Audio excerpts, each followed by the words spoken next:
할렐루야. 원로 목사님께서 어제 스포츠 설교 해주시겠다고 하셨는데요. 네, 오늘 오시겠다고 하셨는데요. 네, 그래도 저도 좀처럼 안 떠는데 막 다리가 이렇게 떨리는 이유는 어제 스포츠 설교를 듣고 제가 스쿼트를 100개를 하고 잤더니 정신이 혼미합니다. 담임 목사님 선교 여정 가운데, 그리고 원로 목사님 모든 비전 선교 가운데 우리 성도들의 기도가 가장 큰 힘이 될 줄 믿습니다. 작년 이맘때 담임 목사님 설교하신 그 복음 중심의 삶을 회복하라 해서 두 가지 힘에 대한 이야기를 해주신 바가 있습니다. 한 가지 힘은 동기부여, 모티베이션이라고 하는 건데요, 야망이 밀어내는 힘이라는 거죠. 근데 이게 생각보다 약합니다. 오래 못 간다고 말씀을 하셨죠. 또 하나의 힘이 있는데 그건 영감입니다. 인스퍼레이션. 그건 끌어당기는 힘인데 주님 은혜의 복음의 힘이 끌어당기는 힘이라는 거죠. 그러니까 내가 내 안에서 뭔가 막 일어나서 해봐야지 하는 힘이 강력할 것 같지만 그리 오래 못 가고, 약한 것 같지만 하나님이 끌어내 주시는 그 힘은 너무 더 강력하다는 거죠. 그래서 어떤 리더가 힘이 있는 리더냐, 그 조직을 잘 감당할 수 있는 리더냐, 그 센터의 그 중심이 영감에 사로잡힌, 영감이 있는 리더가, 영감을 주는 리더가 힘이 있다. 그래서 말미에 그런 얘기 하셨죠. 나는 은혜 받았습니다. I was inspired. 오늘도 주님께서 우리를 은혜로 끌어당겨 주시는 한 해가 될 줄 믿습니다. 한국 남자들은 군대 갔다 오면 일단 생각이라는 걸 많이 하게 되는데요, 저도 미래 고민을 많이 하다가 일단 돈을 벌어야 되겠다 그렇게 생각을 해서 알바를 이것저것 많이 해봤습니다. 그래서 돈을 받아서 부모님께 하나도 안 드리고 그냥 제가 다 썼습니다. 네, 자기 앞가림 하는 정도면 그래도 괜찮지 않습니까? 오늘 제목은 알바입니다. 알바. 사실 이제 초등학교 같은, 초등학생 같은 언어 유희인데요, 너희의 알바 아니다. 거기에서 이제 갑자기 하나님이 마음을 주셔서 그러면 내 알바가 뭘까? 우리 요즘에 이제 일을 많이 하시지 않습니까? 우리 교인들 가운데에도 두탕, 옛날만 해도 이걸 알바라고 얘기를 했는데 이제는 이중직이 되어버렸습니다. 목회자도 예외가 아니라서 그냥 강단에서 말씀만 전해가지고는 거의 살 수가 없죠. 우리 교회 같은 현실은 정말 0.01%도 안 될 것 같습니다. 원로 목사님, 담임 목사님 늘 많이 말씀하시는, 강조하시는 말씀인데요, 일하지 않으면 살 수 없는 그런 시대, 두 가지, 세 가지 뛰지 않으면 너무 힘든 시대, 그런 시대가 되었습니다. 이건 뭐 우리나라 서울대 졸업생, 외국의 하버드 졸업생 다른 일이 아니더라고요. 다 자기 나름의 두려움을 가지고 산다는 거죠. 오늘 본문에 보면 베드로와 제자들이 사실 얼마 전까지만 해도, 몇 년 전까지만 해도 고기 잡고 그냥 자기 백성들, 같은 민족들 그걸 등쳤다고 얘기하면 좀 그렇지만 별로 좋아하지 않는 세금 걷고 그렇게 살던 그런 친구들이 이제 예수님 좀 따라다니면서 알게 되고 능력 받았다고 오늘 본문에 읽은 바로 그 전에 질문을 하죠. 주님, 이제 드디어 주님 왕좌에 오르십니까? 하나님 나라가 이제 임하시겠습니까? 질문을 했는데 주님이 말씀해 주십니다. 지금 그때 물을 때가 아니고 가만히 있어라. 지금은 성령 받을 때다. 오직 성령이 임하셔야 너희가 능력을 받고 온 세계를 다니면서 내 증인이 될 거야. 하나님께서 이 말씀을 해주시고 그리고 가버리시죠. 그리고 나서 오늘 마지막 절 11절, 하늘을 이렇게 바라보는 그 마음, 그 마음이 뭘까요? 예전에 우스갯소리 중에 그런 게 있었습니다. 1톤 트럭 뒤에 앉아가지고 너무 이제 급변이 마려워서 볼일을 보는데 그 차가 후진을 하는 거예요, 갑자기. 그러면 그때 느껴지는 감정은 당황스러운 거다. 그리고 볼일을 보는데 그 차가 후진이 아니라 그냥 갑자기 가버린다. 내가 차 뒤에 숨어서 볼일을 보고 있는데 그 차가 가버린다. 네, 이건 이제 황당한 거라는 그런 당황과 황당의 차이를 그런 식으로 비교했던 얘기를 들은 적이 있습니다. 예수님 떠나가시고 남겨진 제자들의 마음은 당황일까요? 황당일까요? 망연자실일까요? 무엇일까요? 그런데 보면 오늘 천사의 책망이 들려오는데 어찌하여 너희들 쳐다보고 있냐? 그 말씀이 들려오는 걸 보면 어쨌든 긍정적으로 이제 주님 가셨으니까 내가 뭔가 주님의 뒤를 이어서 해봐야 되겠다라는 생각보다는 이게 뭐지? 이제 어떡하지? 굉장히 힘든 그런 마음들을 표현하는 그런 장면이 아닌가 싶습니다. 문샷 싱킹이라는 그런 말이 있는데요. 달을 더 잘 관찰하기 위해서 우리는 보통 그걸 잘 볼 수 있는 망원경의 성능을 한 10배 정도 개선한다. 한 10% 개선한다. 뭐 그 정도 생각을 하게 되는데 그게 아니라는 거죠. 그 정도 개선해서는 뭐 10% 정도 약간 올려서는 이게 되지 않는다는 거예요. 그래서 아예 달을 직접 볼 수 있는 우주선을 만들어서 달에다 그냥 문샷 쏴버린다는 거죠. 내가 직접 가서 보겠다는 거예요. 뭐 발상의 전환 정도가 아니죠. 100배, 1000배 말을 하는 것입니다. 우리가 잘 아는 그런 구글이라는 기업이 이제 이렇게 10배 성장, 10% 개선이 아니라 10배 성장을 목표로 하는 그런 연구를 해서 자동차 사고로 너무 사람들이 많이 죽으니까 이걸 한번 획기적으로 줄여보자 생각을 했는데 그게 10% 줄이는 정도가 아니라 10만 명이면 그냥 100만 명 안으로만 좀 들어가게 해보자 그 정도가 아니라 완전히 10배 성장을 시키는 거죠. 그러니까 10배를 줄이는 거예요. 10% 이상을 줄이는 거죠. 그래서 10만 명 안으로 들어가게 하는 거. 기억나시지 않습니까? 예전에 원로 목사님 총회장 하실 때 우리 더 이상 잃어버리면 안 된다. 우리 힘내보자. 이 정도가 아니라 우리 100만 명, 30만 명 우리 예전에 우리 장로교 또 우리 기독교 영광을 회복하자 해가지고 정말 그 당시 사람들은 까무러칠 정도로 놀라운 목표 설정을 하고 달렸는데 그게 될까 했는데 정말 됐죠. 할렐루야. 모든 사람이 다 놀랐습니다. 뛰었던 사람도 놀랐고 그리고 그것을 쳐다보던 사람도 놀랐고 결과적으로 그 당시에 지나놓고 보니까 정말 꿈만 같던 시절이구나. 어떻게 우리가 그런 부흥의 시대를 살았을까 싶을 정도로 놀라운 일들을 경험했습니다. 그래서 그 구글이 결론으로 그 연구를 완전히 획기적으로 해서 얻어낸 그 결론이 무엇이냐면 왜 사람들이 이렇게 자동차 사고로 죽을까? 사람 때문이다. 아주 실수투성이인 인간한테 이 운전대를 맡기면 안 된다. 사람한테서 운전대를 뺐자. 그래서 도출해낸 결론이 자율주행 차량이죠. 여러분들 한 10년 전만 생각해도 20년 전만 생각해도 상상도 할 수 없는 일이었겠죠? 근데 지금 주변에서 보고 계십니다. 손에서 운전대를 떠나보냈습니다. 이제 버튼 몇 개 누르면 그냥 가는 거죠.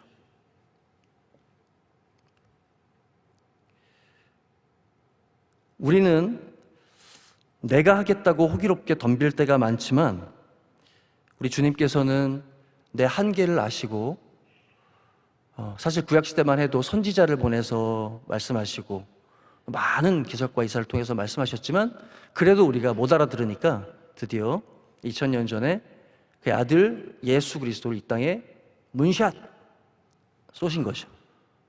성육신하셨습니다.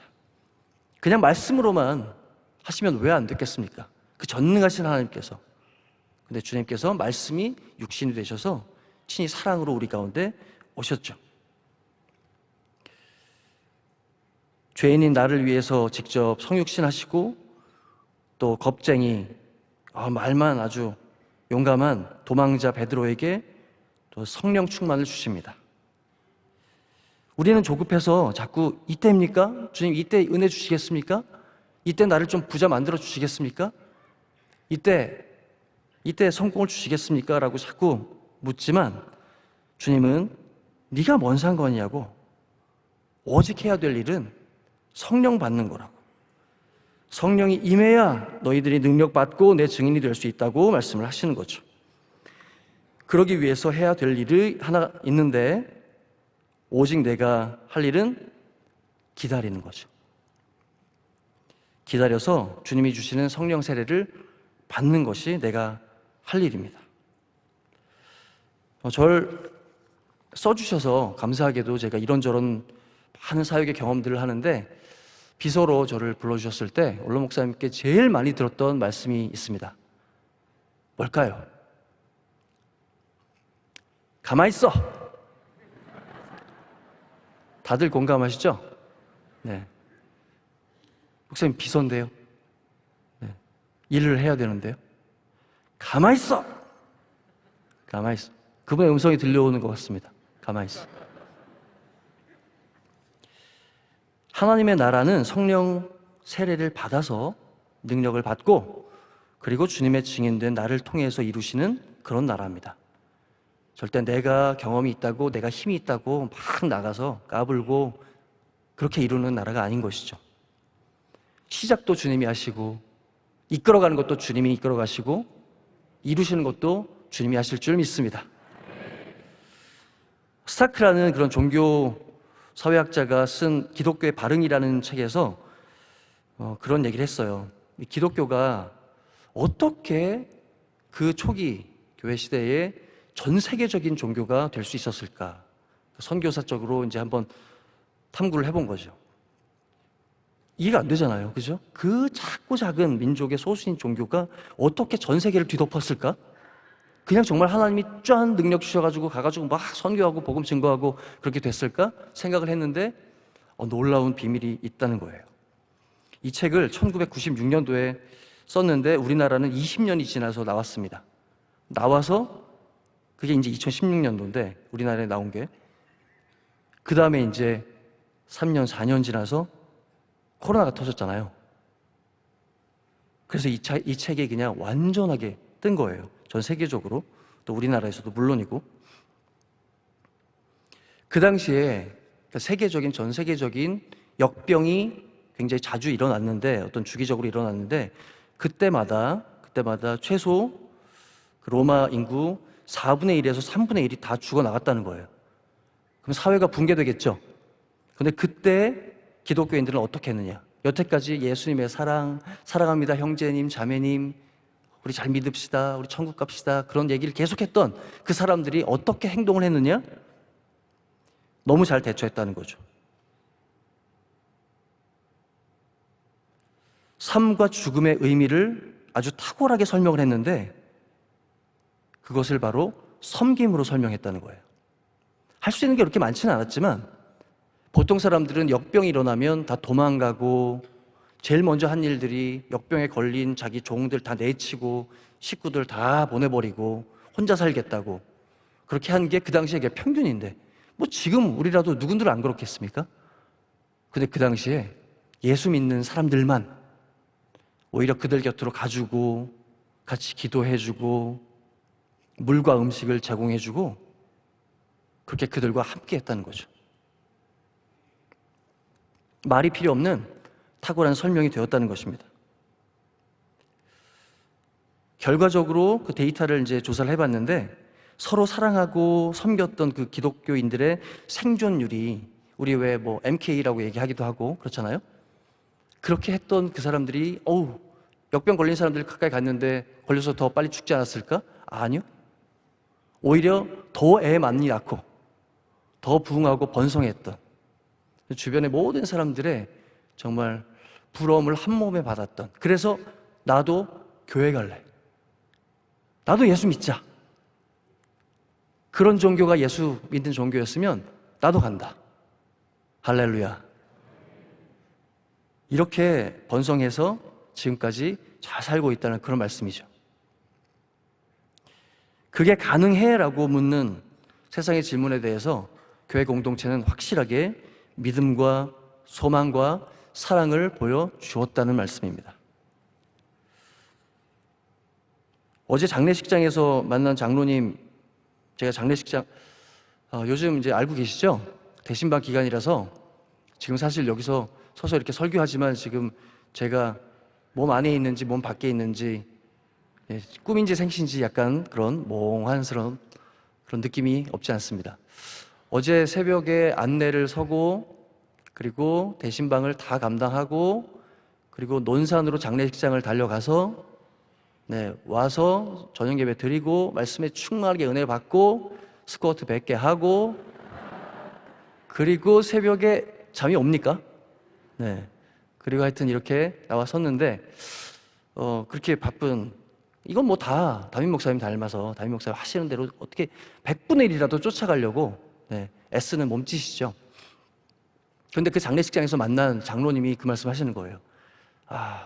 은혜 받았습니다 얘기하시고 대뜸 저는 저 얘기하시는 줄 알고 제가 은혜 받았습니다 얘기하시는 줄 알고 은혜 받았습니다. 제가 서해안 그 유출사고 때 가서 목사님을 만났습니다. 가만히 듣고 있자니 원로 목사님 말씀인 거예요. 뭐 제가 그렇죠 뭐 늘. 항상 우리 많이 착각하잖아요. 저한테 은혜 받았다고 착각하는데 아닙니다. 우리 모든 부목사님들은 다 명성교회 그 자체입니다. 그래서 목사님 은혜 받았습니다 이러면 원로 목사님 말씀이고 담임 목사님 말씀이죠. 착각하면 그 순간 죽는 겁니다. 그래서 그때 너무 담임 목사님도 뵙고 원로 목사님도 뵙고 그 은혜 간증을 갑자기요 저한테 막 얘기하시면서 아유 너무 감사합니다. 제가 그렇게 또 은혜를 또 받고 올라왔죠. 마지막으로 팀 이야기를 하나만 드리고 오늘 마치겠습니다. 새벽 시간이 이렇게 기네요. 운동을 많이 해야 된다고 그래서 우리의 모든 생활 패턴과 우리의 문화를 바꿔야 된다고 원로 목사님이 어제 말씀을 주셨는데 그래서 제가 넣어두었던 탁구를 다시 시작하기로 했죠. 그래서 이제 레슨도 좀 받고 담임 목사님이 그런 쪽에 배려를 너무 많이 해주십니다. 준비를 아주 차근차근 빌드업을 하고 계시죠. 그래서 밑에 내려가면 이제 탁구를 같이 지난번에도 좀 들으셨죠?